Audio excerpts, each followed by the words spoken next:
নমস্কাৰ 2025ত এটা টাৰ্গেট লৈছোঁ কমসে কম মিনিমাম 5000 এসপিৰেন্টছক যাতে জবৰ ক্ষেত্ৰত সহায় কৰিব পাৰোঁ KSGS আসামৰ পৰা মিনিমাম 5000 কৈছোঁ যাতে 5000 ষ্টুডেণ্টে ক'ব পাৰে যে ইয়েছ আমি KSGS আসামৰ পৰা সহায় পাইছোঁ আৰু তেওঁলোকৰ পৰা আমি এটা জব পাবলৈ সক্ষম হৈছোঁ গতিকে এই মিছনটোত যদি আপোনালোকে অংশীদাৰ হ'ব খোজে বা কেনেকৈ পঢ়িব কি ষ্ট্ৰেটেজি কেনেকৈ বনাব লগতে কি পোষ্ট ওলোৱাৰ আশা আছে এই সকলোবোৰ আজিৰ এই ভিডিঅ'টোতে আমি আলোচনা কৰিম আৰু এই মিছনটোত আপোনালোকে যদি অংশীদাৰ হ'ব খোজে তেনেহ'লে আমাৰ হোৱাটছআপ গ্ৰুপ জইন কৰক টেলিগ্ৰাম গ্ৰুপ জইন কৰক তাত আমি এতিয়াৰে পৰা অলৰেডি বহু মেম্বাৰ জইন হৈছে তেওঁলোকক আমি কেনেকৈ পঢ়িব লাগে কি কৰিব লাগে সকলোবোৰ বস্তু দেখুৱাই দি আছোঁ আৰু ফ্ৰী অফ কষ্ট আপোনালোকক কণ্টেণ্ট প্ৰভাইড কৰি আছোঁ একদম মানে A to Z সকলোবোৰ পাই যাব মেথছো লাহে লাহে ষ্টাৰ্ট হ'ব এতিয়া প্ৰথম কথা আপোনালোকে জানে যে ADRE 3.0 প্ৰায় 20-25,000 ভেকেঞ্চি ওলাব বুলি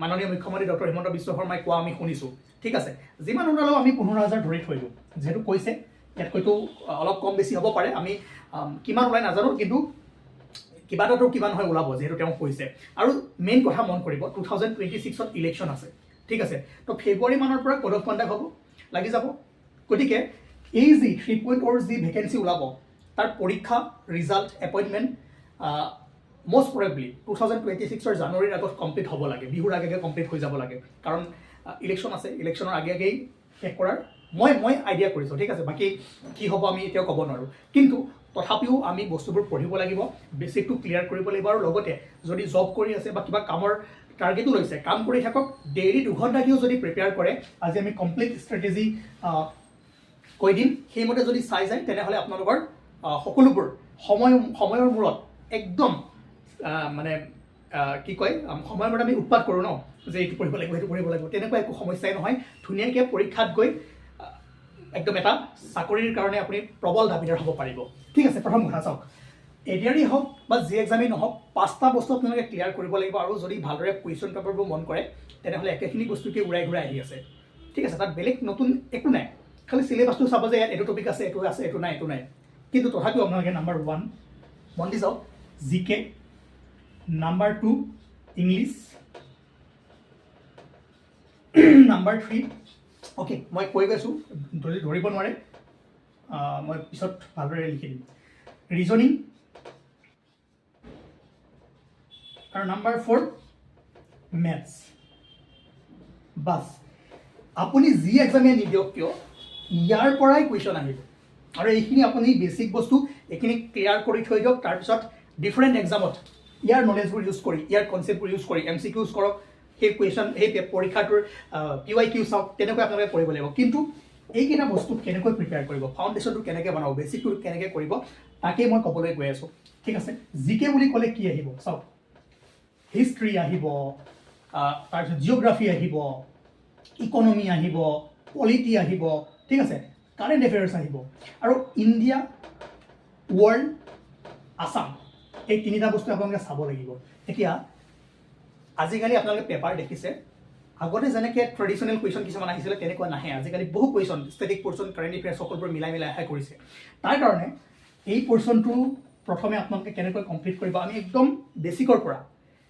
সৰু ডিটেইলছ সেইবোৰ আমি দিবলৈ গৈ আছোঁ কমপ্লিট ভিডিঅ' কোৰ্চ পাই যাব বুজিব পাৰিব সেইকাৰণে এইখিনি ক্লিয়াৰ কৰিব পাৰিব গ্ৰুপ জইন কৰক ছেকেণ্ড আমি আৰম্ভ কৰিবলৈ গৈ আছোঁ মেথছ আৰু মেথছৰ ক্ষেত্ৰত যদি ভালদৰে মন কৰে কেইটামান টপিক কমন টপিক তাৰ পৰাই উৰাই ঘূৰাই কুৱেশ্যন আহে পাৰ্চেণ্টেজ আপোনালোকে জানিবই লাগিব পাৰ্চেণ্টেজত 3-4টা কুৱেশ্যন আহিব দেন আপোনালোকে ৰেচিঅ' জানিব লাগিব তাৰপিছত আপোনালোকে এভাৰেজ জানিব লাগিব ঠিক আছে তাৰপিছত আপোনালোকে নাম্বাৰ ছিষ্টেম জানিব লাগিব বেছিক নাম্বাৰ ছিষ্টেম আমি নাম্বাৰ ছিষ্টেমৰ পৰা আৰম্ভ কৰিম প্ৰফিট লছ আহি আছে তাৰপিছত যদি চাই প্ৰবেবিলিটি ট্ৰিগোনমেট্ৰি গতিকে যিমানখিনি মেথছ আছে আমি আজিতো চিলেবাছ ডিছকাছ কৰিব যোৱা নাই মই জাষ্ট কথাখিনি ক'বলৈ গৈ আছোঁ এই বস্তুখিনি নিয়মবোৰ তাৰ ফৰ্মুলাবোৰ কেনেকৈ ইউজ কৰিব কি হয় সেইখিনি পৰীক্ষাৰ আগত আপোনালোকৰ সময় নাথাকিব পৰীক্ষাৰ আগত ইয়াৰ পৰা অনলি MCQs কৰিব ঠিক আছে তেতিয়া MCQs কৰক 10-15 দিন কিন্তু এতিয়াতো বস্তুবোৰ জানিব লাগিব আৰু 10-12 লাখে পৰীক্ষা দিব কিমানে পাব 4-5 হাজাৰ পাব সেই 4-5 হাজাৰ কোন হয়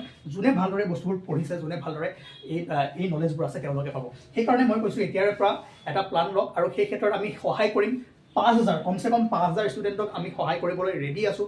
ভালদৰে আপোনালোকে জইন হওক, কানেক্ট হওক আৰু 100% আপোনালোকে শিকিব আৰু ক'ব যে য়েছ আমি কিবা এটা শিকিছোঁ, আমি বস্তুবোৰ গম পাইছোঁ যে এনেকৈ এনেকৈ হ'ব লাগে। দেন লাহে লাহে আমি ৰিজনিংখিনিও আৰম্ভ কৰিম, তাৰপিছত আমি ইংলিছখিনি আৰম্ভ কৰিম। আৰু প্ৰথম 2 মাহ বা 1.5 মাহ, 2 মাহে ক'লোঁ, এই বেছিকখিনি কৰাৰ পাছত আমি MCQs কৰিম আৰু কাৰেণ্ট এফেয়াৰ্ছটো ডেইলি মই নিউজ পেপাৰ লিংকবোৰ দি যাম।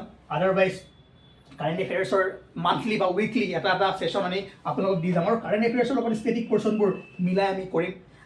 আৰু আটাইতকৈ ডাঙৰ কথা, লাষ্ট 10-15 বছৰৰ যিমান PYQ আছে এই সকলোবোৰ আপোনালোকক কৰাই দিম। আৰু এনেকৈ আপোনালোকে যদি মই যিখিনি কৈ আছোঁ আপোনালোকে মোৰ লগত জইন নহয়ও আপোনালোকে নিজেও যদি এইখিনি কৰিব পাৰে তেনেহ'লে ADR 3.0 কাৰণে আপোনালোকৰ প্ৰিপাৰেশ্যন একদম সহজ হৈ যাব। ঠিক আছে।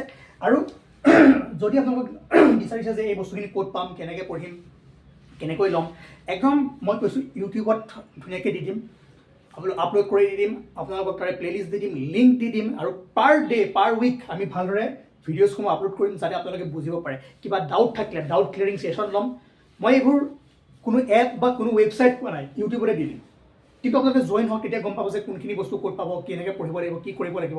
মাজে মাজে আমি লাইভ আহিম, তাতো বস্তুবোৰ শিকিম। ঠিক আছে। গতিকে GK, ইংলিছ, ৰিজনিং, মেথছ এই পৰ্চনটো আপোনালোকে বেছিকটো জানিব লাগিব। আৰু GK বুলি ক'লে বহুত কিবা কিবি সৰু সুৰা বস্তু আহে, জেনেৰেল ছায়েন্সো অলপ আহিব পাৰে আৰু জেনেৰেল ছায়েন্সটো আমি আৰম্ভ কৰি আছোঁ, সেইটো শিকিব পাৰিব। গতিকে ADR 3.0 ভালদৰে দিম বুলি যদি ভাবিছে এতিয়াৰে পৰা আপোনালোকে এই বস্তুখিনি বুজিব লাগিব, হিষ্ট্ৰী বুজিব লাগিব, টাইম লাইনটো জানিব লাগিব, জিঅ'গ্ৰাফি কি হয় জানিব লাগিব, পাছত MCQ কৰিব লাগিব। ঠিক আছে। আৰু এই সকলোবোৰ আপোনালোকে পাৰিব। আৰু মোৰ এইটোৱে আশা যে এই বছৰৰ এণ্ডলৈকে 5000 কমচে কম 5000 ষ্টুডেণ্টক যাতে মই সহায় কৰিব পাৰোঁ আৰু আপোনালোকেও ইয়াৰ কি হওক অংশীদাৰ হওক। আৰু ছেকেণ্ড কথা যে কেনেকৈ পঢ়িম, কেনেকৈ সময় মিলাম, নালাগে বেছি, 2 আৱাৰ 2 ঘণ্টা পাৰ ডে। এতিয়াৰে পৰা প্ৰতিদিনে যদি 2 ঘণ্টাকৈও পঢ়ি যায় হৈ যাব। যদি তাতকৈ বেছি সময় নাপায় কমচে কম 1 ঘণ্টাটো পঢ়ক, 1 আৱাৰ পঢ়ক, ডেইলি 2টাকৈ ক্লাছ কৰক বা 1টাকৈ ক্লাছ কৰক। মই যিমানখিনি দিন 1টা বা 2টা ক্লিয়াৰ কৰি যাওক, ডেইলি কৰক, সদায় কৰক, কিন্তু কণ্টিনিউটি ৰাখিব। ঠিক আছে। এইটো কৰি যাওক, ADR 3.0 আপোনালোকৰ কাৰণে ইজি হ'ব আৰু আৰামছে আপোনালোকে ক্লিয়াৰ কৰিব পাৰিব। ভৰসা ৰাখক, বিশ্বাস ৰাখক, KSGS আছামে এই এটা ডাঙৰ পদক্ষেপ ল'বলৈ গৈ আছে। আৰু আমি গাঁৱে ভূঞে সোমাম, যিসকল ষ্টুডেণ্ট আছে যাৰ নেটৱৰ্কৰ প্ৰব্লেম বা যিসকলে ইউটিউবত বা বিভিন্ন ছাইটত চাব নোৱাৰে তেওঁলোকৰ কাৰণে আমি অফলাইন কিছুমান বুক, ইম্পৰ্টেণ্ট বুক আছে আৰু বুক লিষ্টবোৰ আমি ধুনীয়াকৈ দি দিম। আৰু কি কি বুক পঢ়িব লাগিব, কি ভাল বুক হয় তাৰ ওপৰত এটা মই এক্সট্ৰা ছেশ্যন বনাম বা গ্ৰুপত মই আপোনালোকক কৈ দিম। আৰু ADR 3.0 কাৰণে আমাৰ মিছনটোত আপোনালোকে যোগদান কৰক, ভালদৰে আহক আৰু এতিয়াৰে পৰা ধুনীয়াকৈ বস্তুবোৰ লাহে লাহে শিকিবলৈ ট্ৰাই কৰক। ঠিক আছে। আৰু প্ৰত্যেক দিনাখনে ষ্টেপ বাই ষ্টেপ আপোনালোকক এই সকলোবোৰ ছেশ্যন দি যাম আৰু কেনেকৈ কি কৰিব সেই সকলোবোৰ গাইড কৰি যাম। ঠিক আছে। আৰু মই ক'লোঁ যাৰ ঘৰত নেটৱৰ্ক কম আছে, যাৰ গাঁও অঞ্চলত আছে, তেওঁলোকৰ কাৰণে আমি বিভিন্ন কিতাপৰ টোপোলা, যদি আমাক কয় যে মোৰ পঢ়িব মন আছে কিন্তু পঢ়িবৰ কাৰণে কোনো সুবিধা নাই, তেওঁলোকৰ কাৰণে আমি সহায় কৰিবলৈ গৈ আছোঁ। ঠিক আছে। মই ভাবোঁ আপোনালোকে এই 4টা বস্তু, বেছিক বস্তু GK, ইংলিছ, ৰিজনিং, মেথছ, এই 4টা বস্তু আপোনালোকে এতিয়াৰে পৰা ঠিক কৰিব লাগিব। আৰু সকলো এক্সামতে যি এক্সামেই নহওক ইয়াৰ পৰাই ঘূৰাই পকাই কুৱেশ্যন আহি থাকিব। ঠিক আছে। আৰু এইখিনি জানিব লাগিব। আৰু এইখিনি জানিবৰ কাৰণে মাত্ৰ 1.5 মাহ বা 2 মাহ কমপ্লিট দিয়ক, বেছিকটো শিকক, তাৰপিছত MCQ কৰি থাকক। ঠিক আছে। মই ভাবোঁ আপোনালোকৰ আজি ছেশ্যনটো গম পালে কি উদ্দেশ্য লৈ আহিছিলোঁ। আৰু জইন কৰক, গ্ৰুপ জইন কৰক। এণ্ড যদি হোৱাটছআপ গ্ৰুপত কভাৰ হৈ যায় মই আৰু 2টা গ্ৰুপ খুলি দিম, লগতে টেলিগ্ৰাম গ্ৰুপত পাৰিব। আৰু ভালদৰে মন দি শুনি যাব আৰু আপোনালোকৰ নিশ্চয় ভাল হ'ব। Thank U.